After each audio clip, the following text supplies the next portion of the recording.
Almost a year earlier, Churchill had traveled to Moscow to meet with Stalin.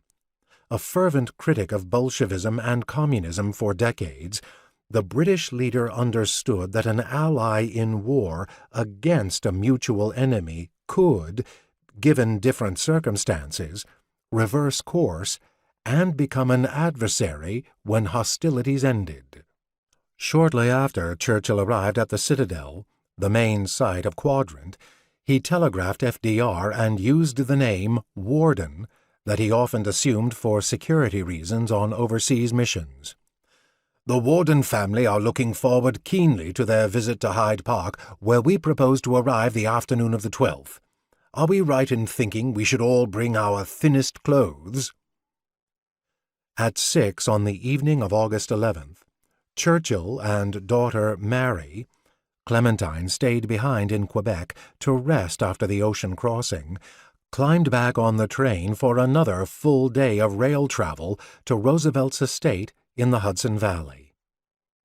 Exact times for each trip during his 37-day stay in North America aren't recorded, but a tally using available sources in the National Archives of the United Kingdom and press reports show that the Prime Minister spent about 160 hours, nearly an entire week, going from place to place on a schedule that would have tested the stamina of a 50-year-old, let alone someone approaching 70.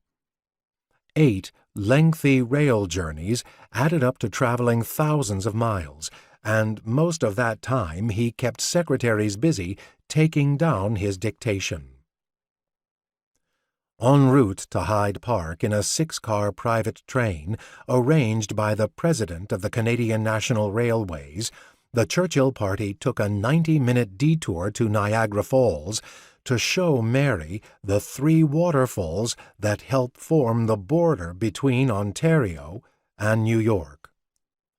Alerted to the morning pause of the Prime Minister's rail trip, anxious reporters crowded around for comment on the natural grandeur. "I saw them before you were born," Churchill remarked to one questioner. "I came here first in 1900. The response quickly prompted a follow-up query. "Do they appear as they did 4 decades ago?" "Well, the principle seems the same," Churchill admitted. "The water still keeps falling over."